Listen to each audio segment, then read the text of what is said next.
Okay, 8:49 this morning. It's time to ask the attorney your legal questions, and I have attorney John Heyman from the Heyman Law Firm dialed in this morning. Sir, are you there? Can you hear me? Good morning. I certainly can hear you. How you doing, Tim? I am doing well. All right, let's get right to it. Today's question is from Abigail P. Oh, go ahead. Go ahead. I'm sorry, but I've been up early this morning. I thought you were coming over, so I made a full breakfast. I got eggs, pancakes, waffles, bacon, and I don't know what I'm going to do with all this food.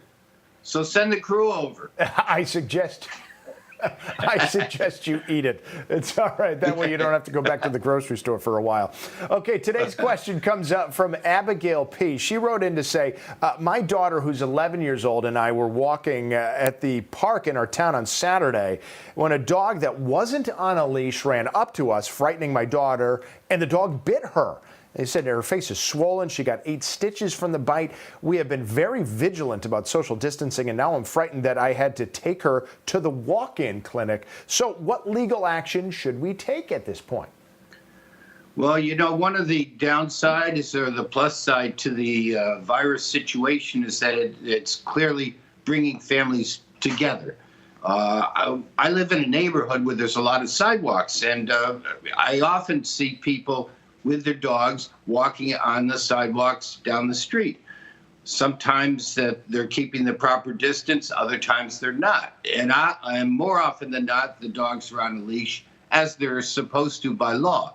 On the other hand, this is a situation where the dog clearly wasn't on a leash. And the interesting thing is, Tim, regardless of whether a dog's on a leash or not, a dog, it's presumed that a dog, unless that dog has been taunted or teased or tormented, the owner is legally responsible for any injuries that ensue as a result of a dog bite.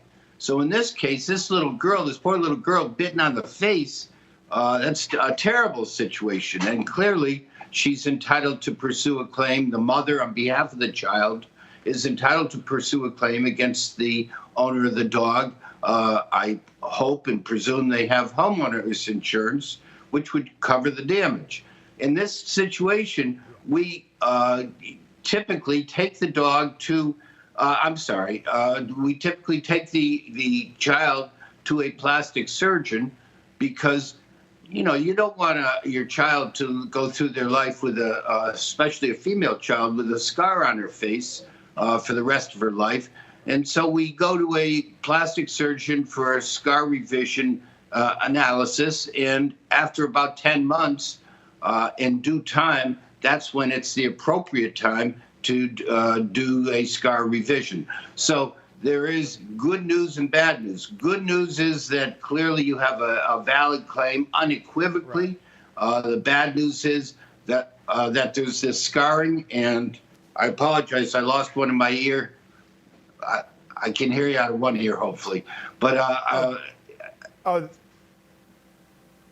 go ahead. I'm sorry. Oh, that's okay. Oh, that's okay. I'm sorry. I thought you had wrap it up. Yes. So it's going to take about 10 months to try to figure out where we go from there. And then, of course, we'll just have to deal with whatever comes in case they came into contact with the coronavirus at the walk-in clinic, which might be harder to prove. But we're out of time, Mr. Heyman. Thank you so much for taking the time to join us. Tim, I just want to lastly just mention that, at the Heyman Law Firm, we are still, our office is open for business. We're active. We're not seeing clients in the office, but we're talking to them and retaining clients. If you've had an accident, give us a call.